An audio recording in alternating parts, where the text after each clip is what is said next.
Now it's my pleasure to introduce our presenters for today. Nancy Frey is a professor in educational leadership at San Diego State University and a teacher leader at Health Sciences High and Middle College. She is a credentialed special educator, reading specialist, and administrator in California. She is a member of her International Literacy Association Literacy Research Panel. Her published titles include 50 Strategies for Activating Your PLC Plus, The Illustrated Guide to Visible Learning, Welcome to Teaching Multilingual Learners, Teaching Foundational Skills to Adolescent Readers, and Rigor Unveiled, a video-enhanced flipbook to promote teachers' expertise in relationship building, instruction, goals, and relevance. Kierstan Barbee holds a doctoral degree in educational leadership and literacy from the University of Houston. She brings 20 years of education-related experience in pre-K through 12 settings. She has served as a secondary English language arts teacher, an academic coach, and a professional development supervisor in urban districts, as well as a project manager of assessment for learning, which involve creating system-wide professional learning programs for central staff and campuses, promoted the spread of research and evidence-informed practices to maximize teaching and learning. Through an emphasis on relationship building and human-centered design principles, Kierstan has coached pre-K through 12 principals, teachers, and district leaders on pedagogical practices that promote equality and student agency in learning. And Sarah Ortega is a credentialed bilingual teacher and an administrator in California. She served as a classroom educator for 19 years before moving into various leadership positions at the site and district level. In 2023, Sarah was recognized as the Chula Vista Elementary School District Teacher of the Year. Her teaching videos have been featured in professional development training and educator magazines. She is a professional learning consultant and works with schools and districts to design and implement learning solutions that support the emotional, behavioral, and instructional needs of students. She is the co-author of Teaching Foundational Skills to Adolescents and Instructional Strategies to Move Learning Forward. So, ladies, I will turn this over to you. And thank you so much, Melissa, and welcome to all of you.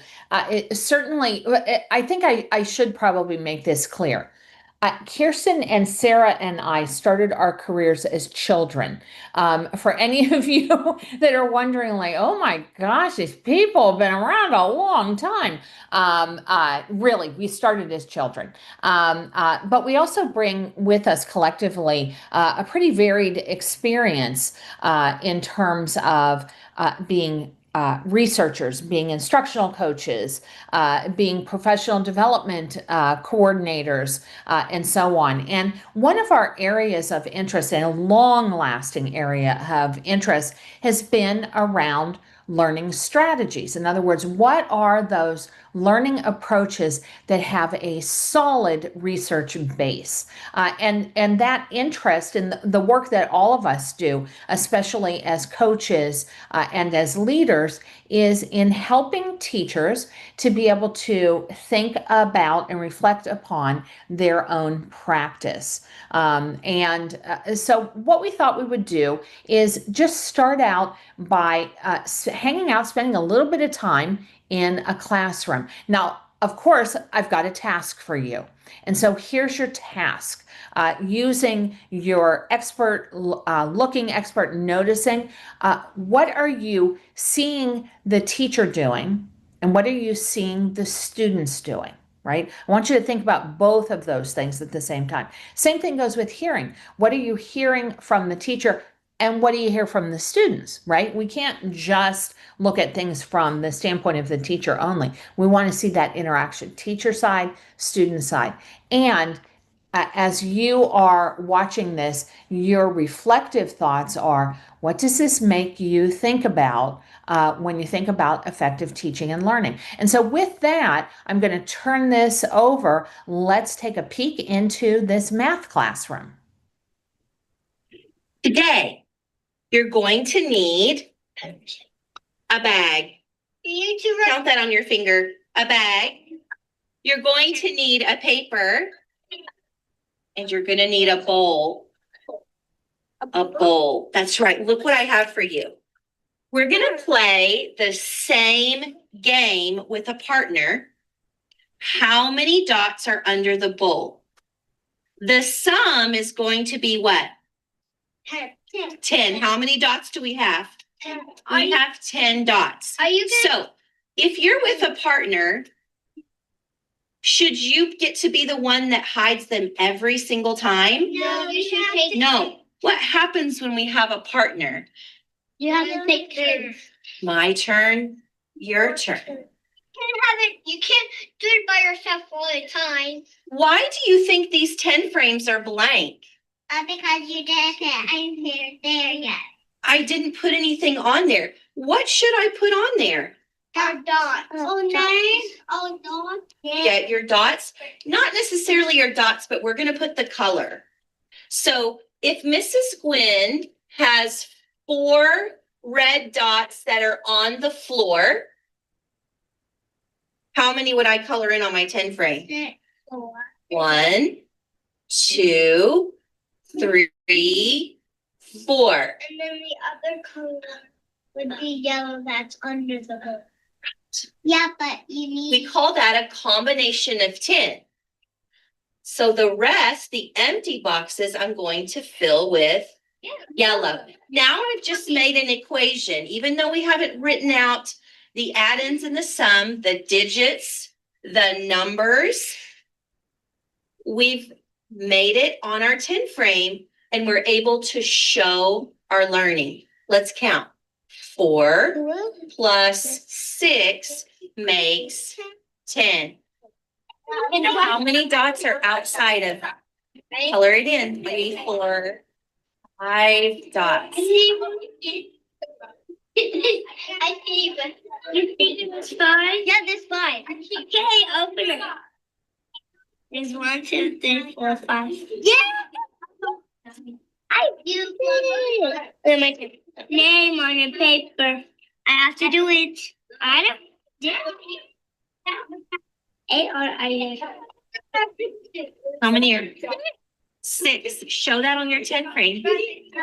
Show your thinking. I see 6. Show me 6. Just left it in your bag. You're surprised. Yeah, let's see what surprise is under the bowl. Okay. Wait, hold on. You ready yet? Open your hands. And let's see if we did both of these things today to show our learning. Did we describe ways to make 10? Yeah. Did we find the missing parts of 10? Yes, we did. I noticed that some of us are still struggling. You may sit down with composing numbers to 10. Is that okay? Your exit ticket is this. Very quickly, you're going to write 2 ways to make 10. How many ways? 2 ways. 2 ways. You can draw it. You can write the equation. But I need to see 2 ways to make 10. What's your level of understanding? And then this is how we're lining up to specials today. Have to teach everyone. Side. Hey, Arya, you can read my mind. Oh, that's right. I'm sorry. Why you laugh? Look for it, Zoe. Do you see the name on it? A-R-I-Y-A. Where's your name, What's your Brendan? name? I can teach anybody. Teach anybody? And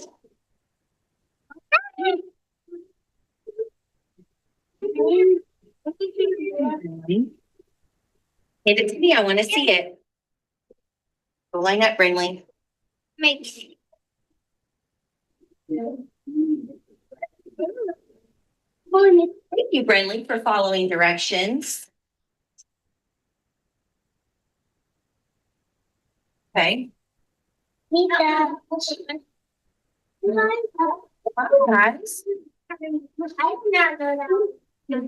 This one is right. One more way, Gabby.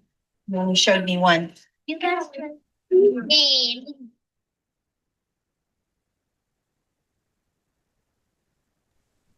Thank you so much to all of you who were participating in the live chat.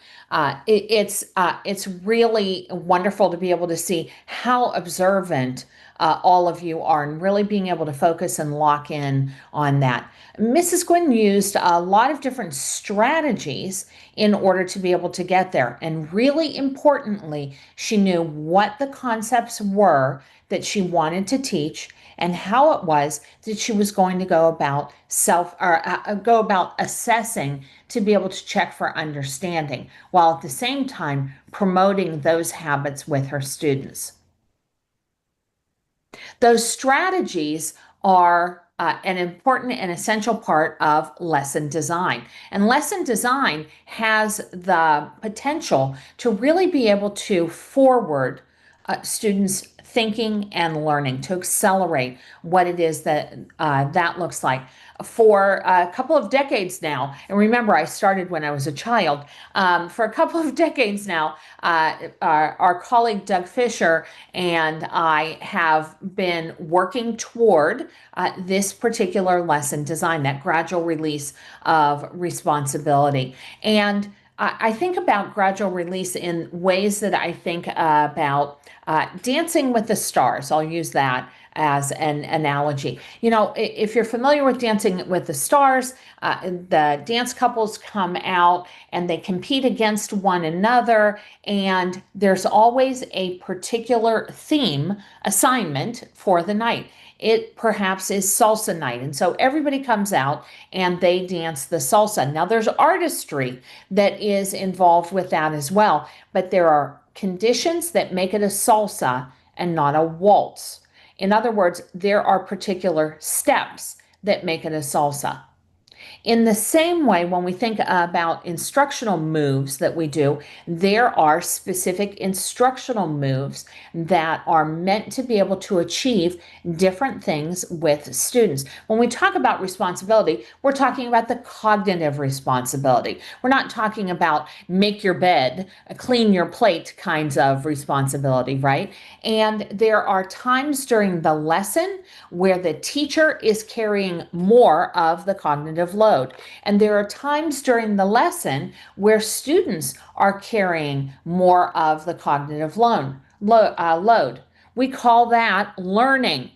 And these 4 steps help to be able to move the learning forward. Now, a misconception. We have never, ever, ever said or written anywhere that they have to be done in this order. When you go out in salsa, you're using different combinations all the time. And we never have said that they had to be distributed in equal fashion. Now, let's take a look at some non-examples before we come back to that. We like to call this the sudden release of responsibility. I do it, now you do it alone. For some of us, we had these experiences, right, of watching the teacher do something and then it was turned completely over to us. Here's an even worse model, a lesson design. Do-it-yourself school. Here's a packet of shut up sheets. Now shut up, right? Students are having to direct all of their own learning. For example, I'll give a different example because you may be thinking like, well, I don't do packets. Hey, read chapter 4 and answer the questions at the end of the chapter. do-it-yourself school, little in the way of instruction. And this is a far too common model that happens. And the thing is, this will work for some kids, but it doesn't necessarily work for all students. That there's time when the teacher is providing that focused instruction. We saw Mrs. Gwynn doing that at the beginning of their lesson. And that there are opportunities for guided instruction to take place, questions, prompts, cues, and so on, to help the student be able to do a heavier cognitive lift. And then there's time where students are working independently. Here's the problem. There's no collaborative learning in there. And we have a whole lot of students that need to engage literally with the language of the lesson in order to do so. We know so much about how important dialogic teaching is, engaging in the language of the lesson. And so I don't want to imprint on that for too long. So let's go back to looking at that model. Now, there are strategies that are associated with all of these instructional moves.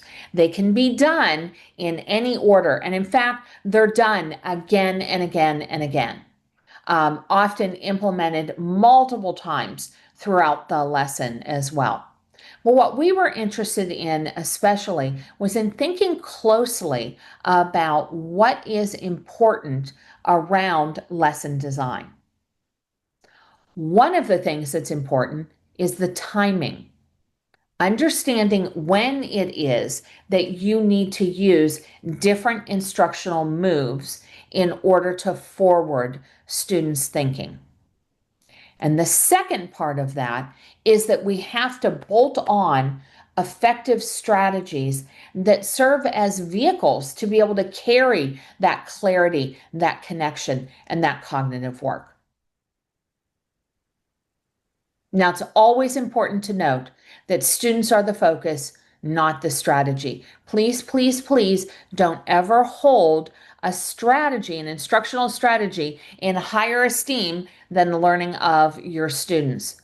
But we need to have reliable, research-based vehicles called strategies in order to be able to move the lesson forward.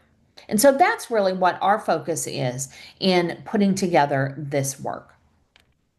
So we're going to go ahead and start not with focus, but we're going to start in collaborative learning. And this phase is all about students working together. They're co-constructing meaning, they're testing ideas, they're deepening their understanding. And when students start talking through the process, it allows them to surface misconceptions, either for themselves or for the teacher. It allows them to say, ooh, I thought I knew this, but here's where I'm still struggling. So sometimes when we do that, when we skip the collaboration, teachers engage with students and students are like, oh, okay, yeah, this makes sense when Miss Frey is doing it with me.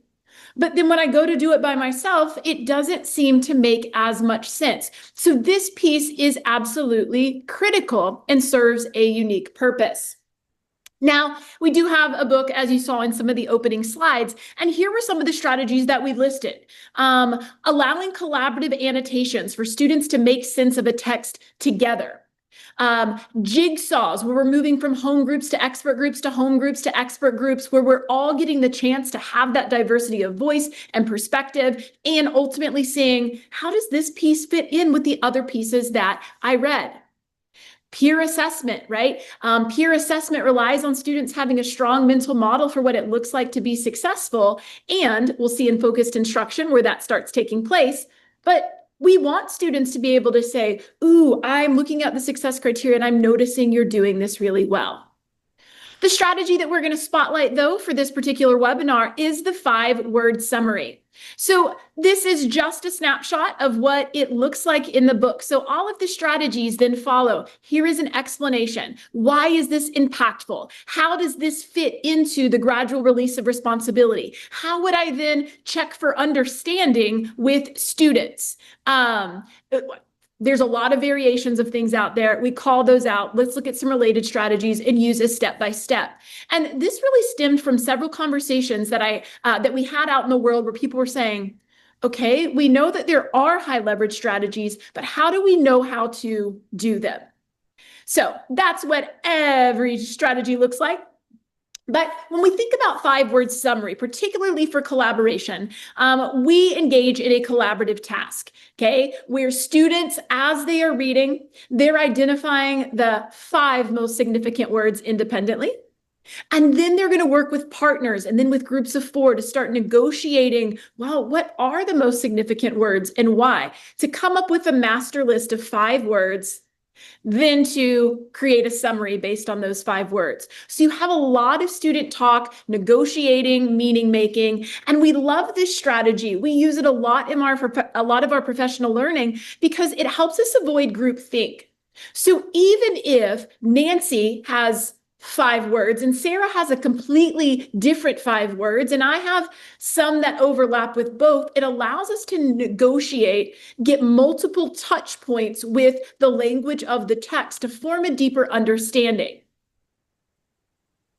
Okay, so here's again what that might look like.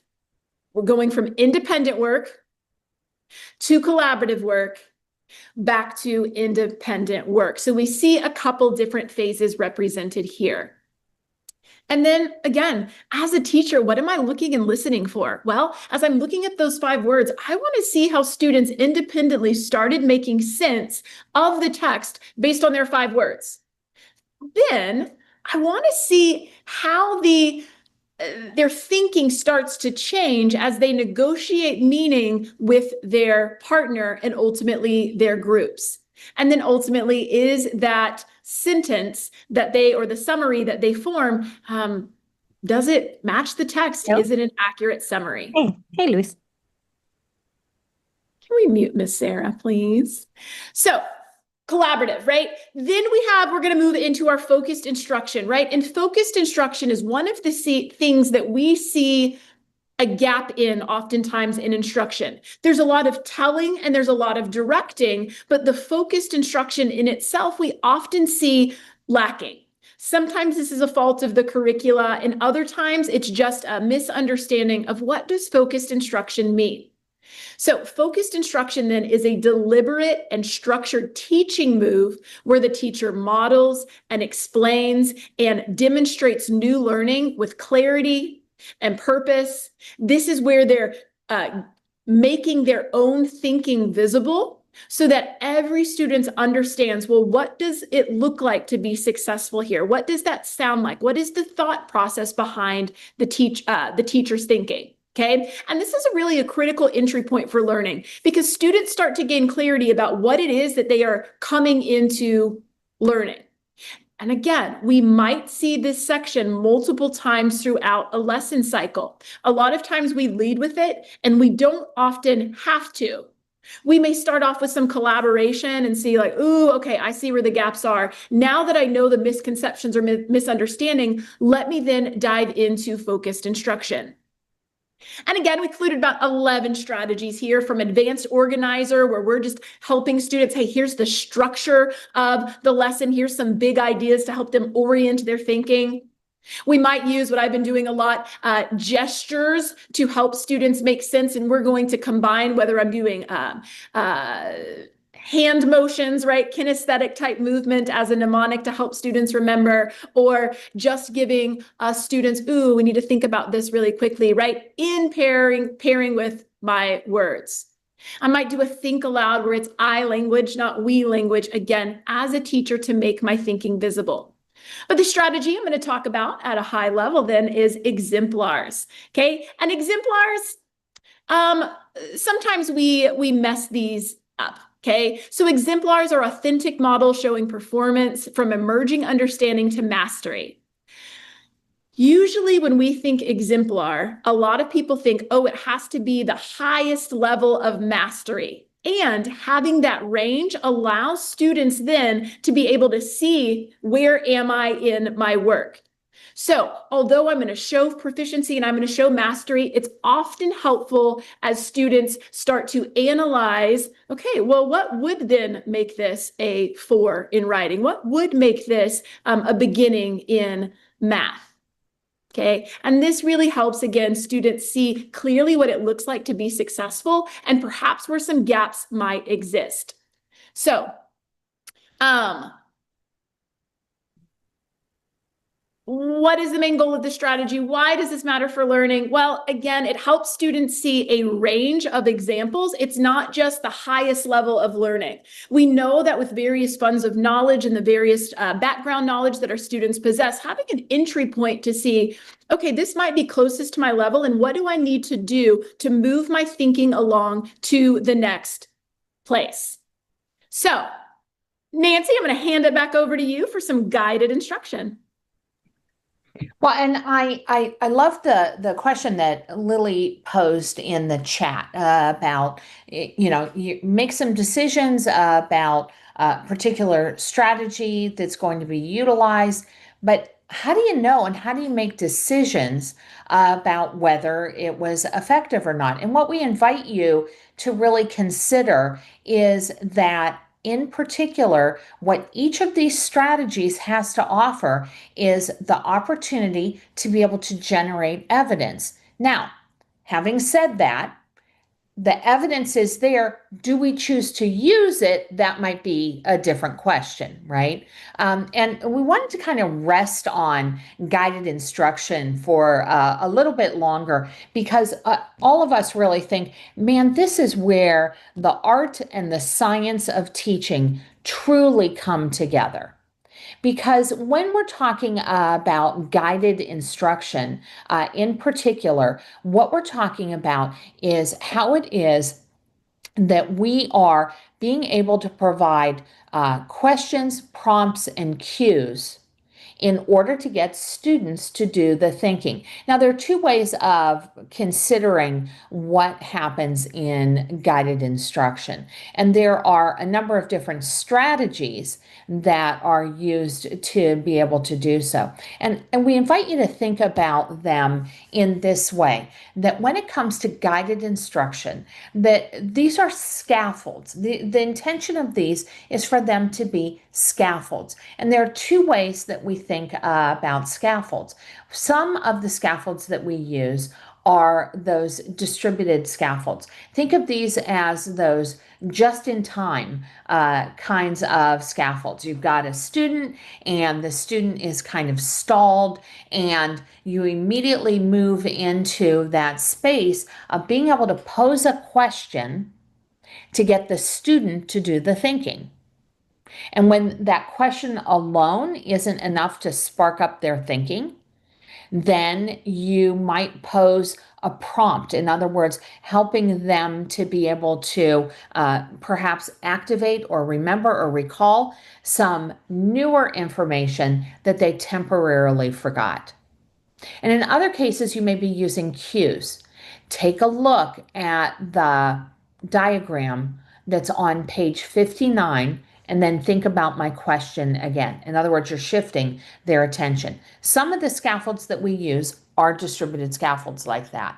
And many of the scaffolds that we use are a different kind of scaffold, which is what these are. And these are just in case kinds of scaffolds. In other words, we put these into play because we're pretty sure that our students are going to need that little bit of lift in order for them to be able to take on more of that cognitive responsibility. So we're gonna spotlight one in particular, but I'd like to invite you, Chris, I'd like to invite you to be able to consider what some of these just in case kinds of strategies can do. I'll take one as an example. Anticipation guides. Anticipation guides, which in my opinion don't get used often enough. Anticipation guides are when you have a couple of statements, some of which are true and some of which are false, And you ask students in advance of instruction about that to be able to determine what do they believe is true or accurate and what do they believe is false. Now, we're not grading students, we're not scoring them, but that already you've generated some feedback to yourself about what it is that my students know and don't know moving into that segment of the lesson. And then through the teaching, they return back to those anticipation guides again. How has their thinking changed? What do they believe was accurate or true? What do they know is false or not true now that they've had additional instruction about that? Again, shifting their cognitive load so that they're the ones that have to do the thinking. And once again, you've generated some evidence in how to utilize that. That's just one example of instructional strategies that help with guided instruction. Now, I'm going to spotlight one in particular, and it's close reading. And close reading is certainly a rigorous and demanding kind of just-in-time scaffold. And here's why it's a just-in-time scaffold. The alternative is I hand you a challenging piece of text and I have you read it independently, and then I keep my fingers crossed about whether you got it or not, right? And some kids are probably going to get it and other kids are not. In a close reading, what you're doing is you're taking and zeroing in on a shorter passage, often in a longer piece of text, to really be able to deconstruct it. Now, close reading is a more complex instructional strategy to be able to implement. And so once again, I want to come back to the overall structure that we have for each of these strategies. Being able to talk about what the definition of it is, why it is impactful. Always important with every one of these strategies, how is this strategy helping us to check for understanding? How is it that this strategy is helping us as teachers generate evidence so that we know what is sticking, what's not sticking, what's effective, what's not effective? There are variations we always talk about. Kierstan, can you go back to that for just a second? There are always variations for many of these strategies. And then over on the second page, a step-by-step guide and ways of being able to see how it is that that's implemented. So let's take a look at close reading in more detail.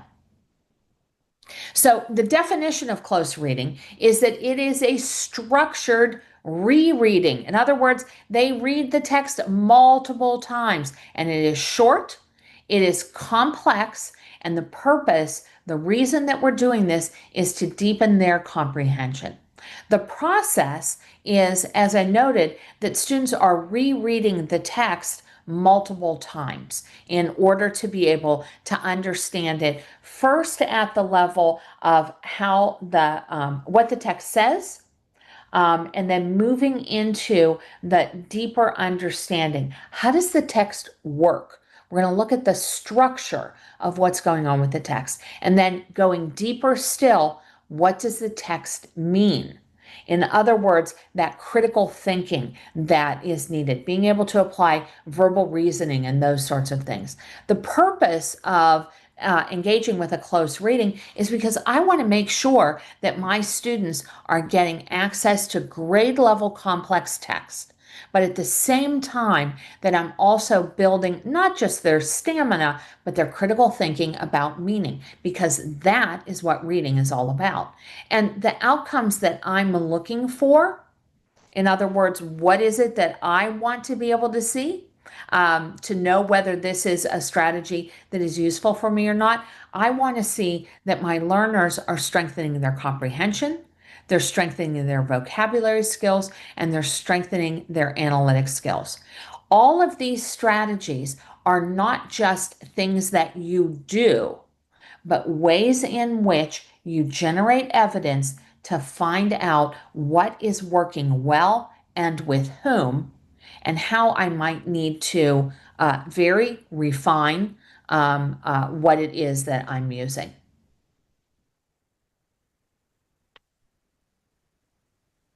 So as a reminder, the purpose of close reading is always to be able to have students engage with that complex grade level text.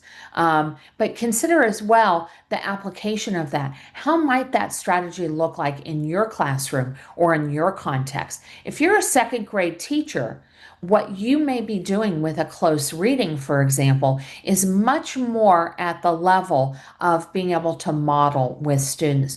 If you are a middle school science teacher, you might be pulling out a particularly complex passage in their science textbook in order to be able to really engage with a deep level of knowledge for that. If you're in a high school CTE class and they're engaged with a technical manual, then you may be pulling out that step-by-step guidance about how it is. I was just watching a CTE lesson today on ladder safety in a fire science class, pulling out that step-by-step guidance about how a team of firefighters works together with the ladder. So my purpose is always going to be to deepen their learning, but my application of how it is that I'm using it is going to vary by my context and my outcomes. How will I know it's working for my students? Because I pay attention to the evidence that it's generating. Thanks, Nancy. And Kathy in the chat brought up just a really great point. Like, we are talking about so many different strategies that are also applicable in adult learning as well, right? There's so many strategies that when we're leading PD or leading kind of learning at our school sites and at our districts, so many of these strategies can be used for that as well. So thank you for that point, Kathy. Appreciate that. So now we are on section 4 and independent learning. When people hear independent learning, they often picture a student working alone after a lesson is completed, right? But it's just so much more than that. Independent learning is when students begin to take responsibility for their own thinking, for their own learning. It's not the end of learning, right? It's where the understanding is going to grow. But students don't get there automatically. There's this interdependence that has to be taught and supported in the classroom. Teachers model the thinking during instruction. They guide students through the practice, and then we're weaving in and out of those phases of that gradual release of responsibility. And so part of that is students having multiple opportunities throughout a lesson to do some independent thinking, some independent learning, right? So that they're not just completing a task on their own, but they're really owning their own learning. And with that, there are so many different strategies that support that work. So let me give you a moment to take a look at some of the strategies underneath that phase. Some of these strategies might be familiar to you, and some of them might be new. In the chat, I would love for you to either put the word new and write the name of a strategy you haven't heard of before, or put in the name of a strategy that you feel that you're really confident with. Go ahead and take a moment and process those strategies.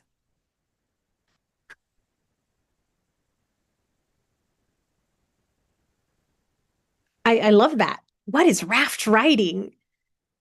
Raft writing is new to a few people here, and screen to scratch as well.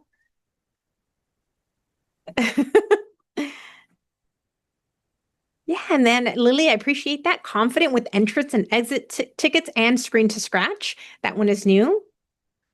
And then some people are loving the raft strategy.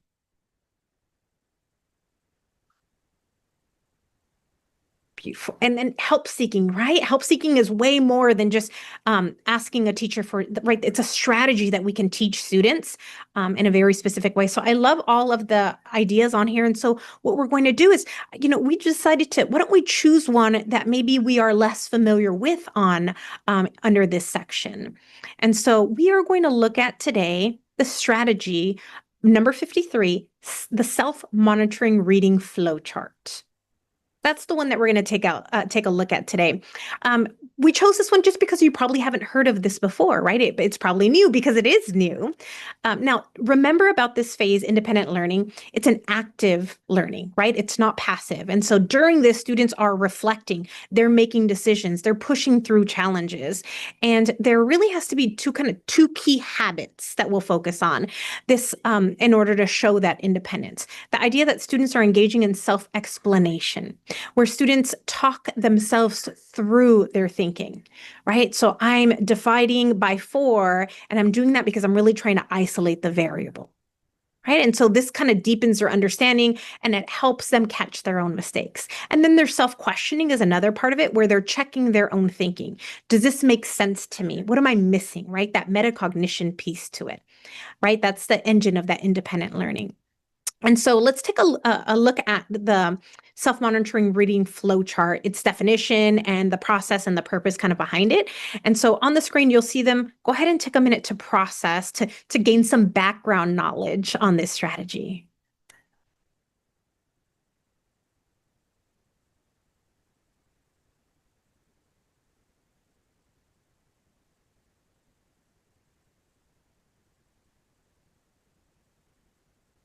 Okay, so I know it. So as we're gaining a little background knowledge, you are going to be excited to dive into this one here. And so here's just another snapshot of the way it's kind of laid out. There's an example there for you to look at, but I want to take a closer look at that chart in more detail.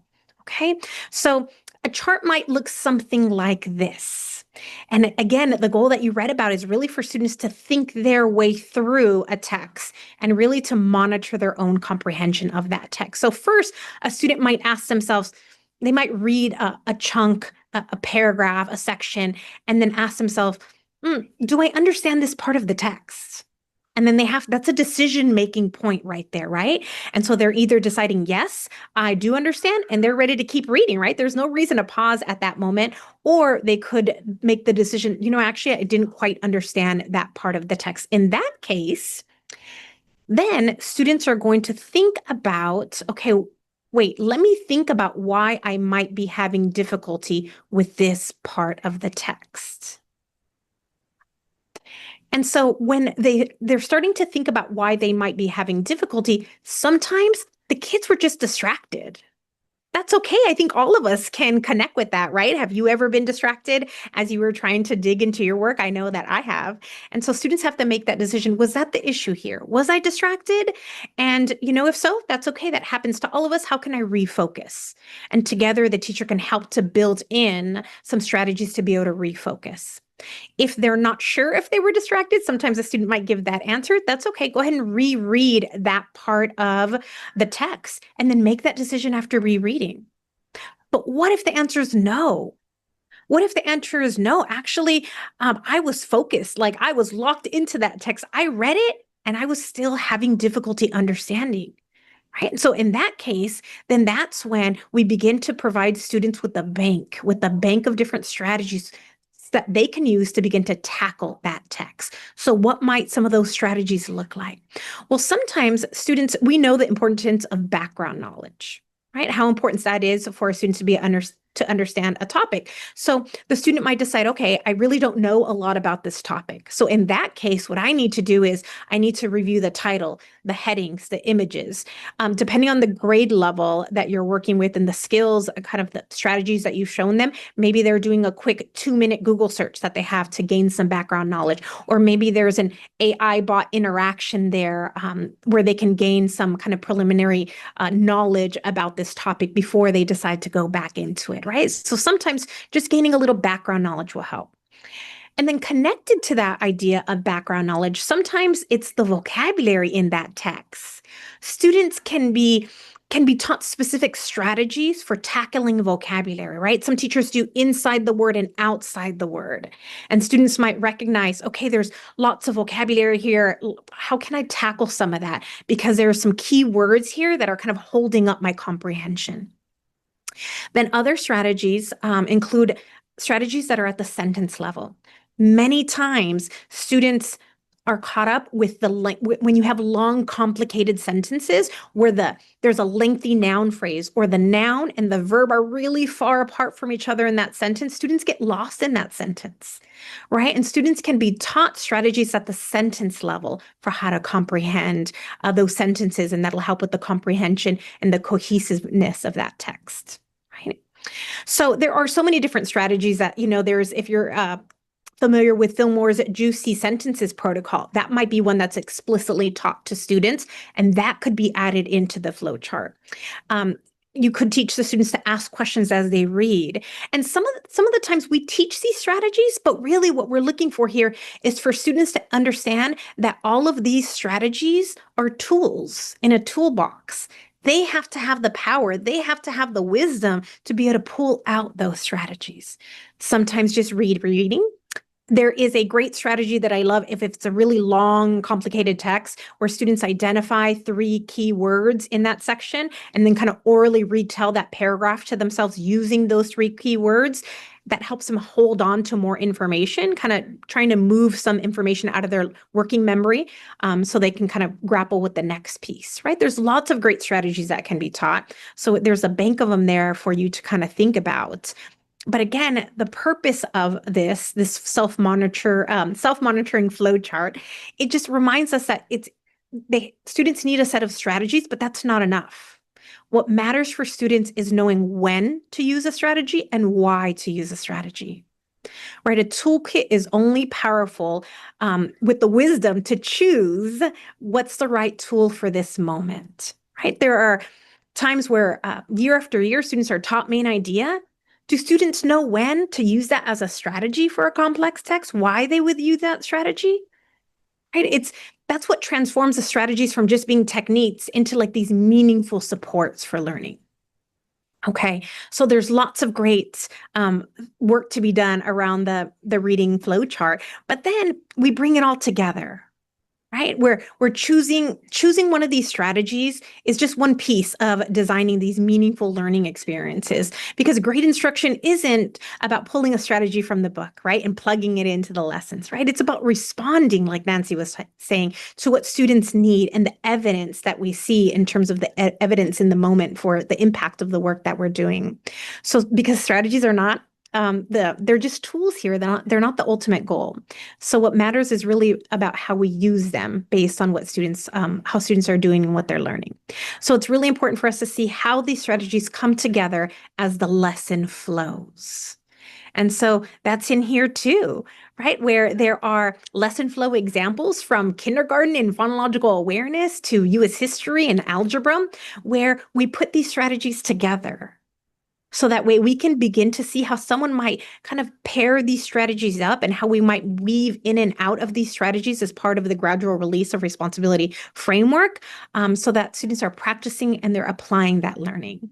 And so Nancy is going to kind of connect us back to the gradual release to begin to kind of wrap us up for our time. Well, and I so appreciate, and I know that the 3 of us have talked about this on more than one occasion, that the idea is that these instructional strategies are tools. They have a research base. They've been demonstrated to be effective in lots of different places. But tools in and of themselves are not sufficient. Tools in the hands of an expert are able to accomplish amazing things. Tools that are in the hand of somebody who doesn't know what to do with that tool or what the purpose is are not going to yield those desired results. In particular, when we think about lesson design, a gradual release of responsibility, what brings it together is that the tools in the hands of an expert become a way to be able to move learning forward. We don't walk around the house on a Saturday morning with a tool in our hand like a hammer, let's say, and walk around the house and go, I wonder if there's anything that I can hammer. That's not how it is that we use tools. As experts, We understand what is the condition, what are the characteristics, what's the problem that I'm trying to solve, and then we strategically choose the tool that's going to help us to be able to do that. We do the same thing in our teaching as well. And that lesson design becomes a much more flexible, responsive kind of an approach than just a lockstep. You've got to do it in this order, and it's got to be equally distributed, and you have to do each of these things one time. No, no, no. Expert teachers understand tools, and they understand how to be able to use those tools. Now, if Doug and I had a chance to rename a gradual release of responsibility, maybe we might have changed it to this. I love this one. As rapidly as possible, but as slow as necessary framework. They don't have to be done in any particular order. The learning of your students is what matters. If you need to, on a particular day, start with some collaborative learning and move into some guided instruction, and then some focused instruction, and then some independent learning, and that all happened in the first 7 minutes, awesome. That is wonderful, because that's exactly how it is that we combine instructional moves, gradual release, with tools, strategies that help us to move learning forward.